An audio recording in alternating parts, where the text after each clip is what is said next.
திருச்சியில் கடந்த 3 மாதங்களாக நியாய விலைக் கடைகளில் பாமாயில், பருப்பு உள்ளிட்ட அத்தியாவசிய பொருட்கள் தட்டுப்பாடு நிலவி வருவதால் பொதுமக்கள் அவதிக்குள்ளாகி வருகின்றனர்.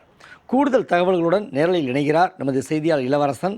இளவரசன், திருச்சி பகுதிகளில் பாமாயில் மற்றும் பருப்பு போன்ற வகைகள் முழுவதுமாக சப்ளை செய்யப்படுவதில்லை என்கிற குற்றச்சாட்டு வருகிறது. முழு விவரங்களை சொல்லுங்கள். கண்டிப்பாக சண்முகவேல், தமிழகத்தில் ஏழை எளிய மக்கள் பயன்பெறுவதற்காக நியாய விலைக் கடை தொடர்ந்து இந்த திட்டத்தின் மூலம் ஏழை எளிய மக்களுக்கு அரிசி, பருப்பு, பாமாயில், சர்க்கரை உள்ளிட்ட விலை குறைவாக வழங்கப்படுகிறது. அந்த வகையில் தமிழகம் முழுவதும் நியாய விலைக் கடைகள் 34,793 ரேஷன் கடைகள் மூலம் விநியோகம் செய்யப்படுகிறது. தற்பொழுது நாம் திருச்சி மாநகரில் உறையூர் பகுதியில் இருக்கிற நியாய விலைக் கடைகள் இருக்கோம். நமது ஒளிப்பதிவாளர் இந்த கடையை கணேஷ்குமார் இப்பொழுது இந்த கடையை காட்சிப்படுத்திக் கொண்டிருக்கார். ஏராளமான பொதுமக்கள் தங்களுக்கு தேவையான அரிசி, சர்க்கரை, பாமாயில் உள்ளிட்ட பொருட்களை வாங்குவதற்காக இங்கே வந்திருக்காங்க. குறிப்பாக திருச்சி மாவட்டத்தில் பல்வேறு பகுதி, அதாவது திருச்சி, மணப்பாறை, முசிறி, துறையூர் உள்ளிட்ட பல்வேறு பகுதிகளிலும் இந்த நியாய விலைக் கடைகளில் கடந்த சில மாதங்களாக பாமாயில் மற்றும் பருப்பு ஆகியவை தட்டுப்பாடு ஏற்பட்டுள்ளதாக தெரிவிக்கின்றனர்.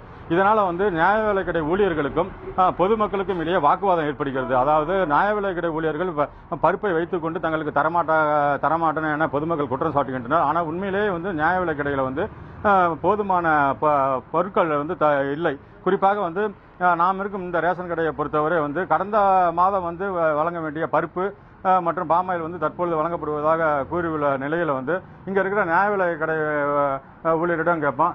சார் வணக்கம், இப்போ எந்தெந்த பொருள் இருக்கு? சரி, ரைட்டு, ஓகே. இப்போ நியாய விலைக் கடையை பொறுத்தவரையிலும் நியாய விலைக் கடை ஊழியர்கள் அவருடைய மேலதிகாரிகள் இல்லாமல் அவர்கள் யாரும் பேட்டி கொடுக்கக்கூடாது என்ற ஒரு நடைமுறை உள்ளது. இந்த நிலையில் இங்கே இருக்கிற பொதுமக்களிடம் கேட்போம். ஐயா, இங்கே என்னென்ன பொருட்கள் கிடைக்குதா? பருப்பு, சர்க்கரை, பாமாயில் இது வந்திருக்கு. பாமாயில் இன்னும் வரல, இன்னைக்கு வரல. பாமாயில் இது தேதி கழிச்சு வாழ்ந்துட்டாங்க. அதான் உண்மை. இவர்கள் கூறியது போல, அதாவது அது கடந்த மாதம் வழங்க வேண்டிய பொருட்களை இந்த மாதம் வழங்குவதாகவும் தொடர்ந்து 3 மாதமாக தட்டுப்பாடு ஏற்படும் நிலையில், மேடம், இப்போ இந்த நியாய விலைக் கடையில் உங்கள் பகுதியில் இருக்கிற நியாய விலைகளில் என்னென்ன பொருட்கள் கொடுக்குறாங்க, கொடுக்கல, என்னன்னு சொல்லுங்கள்.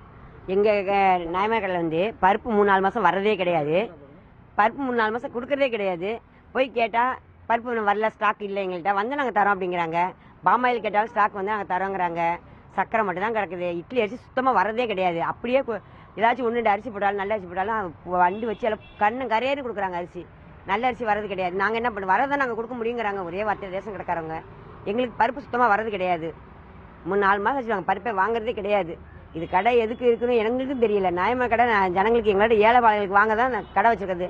ஏழைபாளைகளுக்கு எங்களுக்கு கிடைக்கிறது கிடையாது பருப்பு.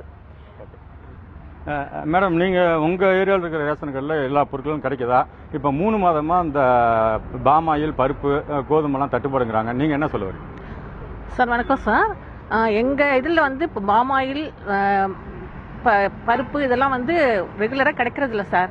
அடித்தட்டு மக்களின் வாழ்வாதாரமே ரேஷன் தான் சார். அந்த வாழ்வாதாரத்தில் ரேஷன் இல்லைங்கிறப்ப எல்லா விலைவாசிகளுமே அதிகமாக இருக்குது. நடுத்தர மக்களுமே நாங்கள் அதை சார்ந்து தான் சார் இருக்கோம்.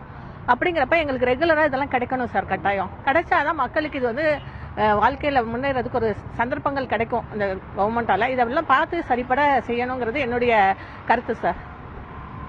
சண்முகல், இவர்கள் கூறியது போல் ஏழை எளிய மக்கள், விளிம்பு நிலையில் உள்ள மக்கள் தான் நியாய விலைக் கடையில் அந்த பருப்பு, கோதுமை, அரிசிலாம் வாங்குறாங்க. குறிப்பாக வெளியே மார்க்கெட்டில் 1 கிலோ பருப்பு 175 ரூபாய்க்கு விற்கிற நிலையில் இங்கே குறைந்த விலையில் கொடுக்கறதுனால தான் இந்த ஏழை மக்கள் வாங்குறாங்க. இந்த வகையில் மேலும் ஒரு ஐயா, இந்த நியாய விலைக் கடைகளில் தட்டுப்பாடு ஏற்பட்டு இருக்கிற நிலையில் அரசுக்கு நீங்கள் என்ன கோரிக்கை வைக்கிறீங்க ஒரேயூர் பகுதி பொதுமக்கள் சார்பாக?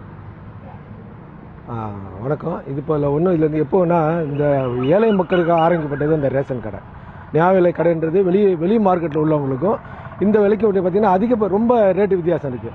ஏழை மக்கள் பயன்படுறதுக்கு என்ன ரெகுலராக மாதம் என்ன கொடுத்துருக்காங்களோ அதை அவசியம் கொடுத்தே ஆகணும். தட்டுப்பாடு இல்லாமல் அரசாங்கம் இதுக்கு ஏற்பாடு பண்ணணும்.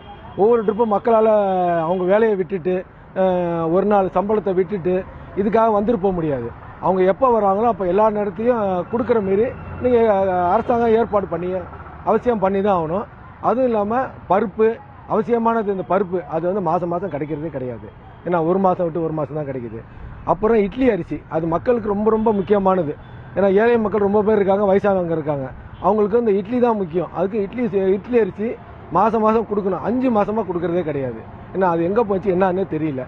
அது நீங்கள் உடனடியாக ஏற்பாடு பண்ணுங்கள். இதுதான் நான் வேண்டது. என்னென்னா நேரத்தில் அந்த குறிப்பிட்ட டயத்தில் நீங்கள் வந்து எல்லா ரேஷன் பொருட்களும் மக்களுக்கு நியாயமாக கிடைக்கணும். அதுதான் என்னோட வேண்டுகோள்.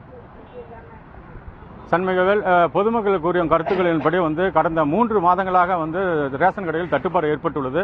அதாவது தமிழகத்தை பொறுத்தவரை 2,23,00,000 குடும்ப அட்டைதாரர்கள் இருக்கும் நிலையில் வந்து 1,18,00,000 குடும்ப அட்டைதாரர்கள் வந்து இந்த அரிசி, பருப்பு உள்ளிட்டவை பெறுகிறார்கள். இந்த நிலையில வந்து நியாய விலை கடைகள் வந்து தொடர்ந்து, அதாவது மே மாதத்திலிருந்து கிடைக்கவில்லை. இதுக்கு அரசு கூறும் காரணம் வந்து நாடாளுமன்ற தேர்தல் வந்ததால் கிடைக்கவில்லை என கூறுகின்றனர். நாடாளுமன்ற தேர்தல் என்பது முன்கூட்டியே வரையறுக்கப்பட்ட ஒன்று. அந்த வகையில் வந்து வருமுன் காப்போம் என கூறிக்கொள்ளும் இந்த விளம்பர அரசு ஏன் வந்து முன்கூட்டியே நடவடிக்கை எடுக்கவில்லை, டெண்டர் உள்ளிட்ட போடவில்லை என்பதுதான் காரணமாக இருக்கிறது. தற்பொழுது வந்து நாம் இருக்கும் இந்த உறையூர் பகுதி வந்து திருச்சி மேற்கு தொகுதியில் இருக்கிறது. தமிழக நகர்ப்புற வளர்ச்சித்துறை அமைச்சருடைய சொந்த தொகுதியாகும். இது மட்டுமில்லாமல் திருச்சி மாவட்டத்தின் பல்வேறு நியாய விலை கடைகளிலும் இதே பாதிப்பு தான் இருக்கிறது.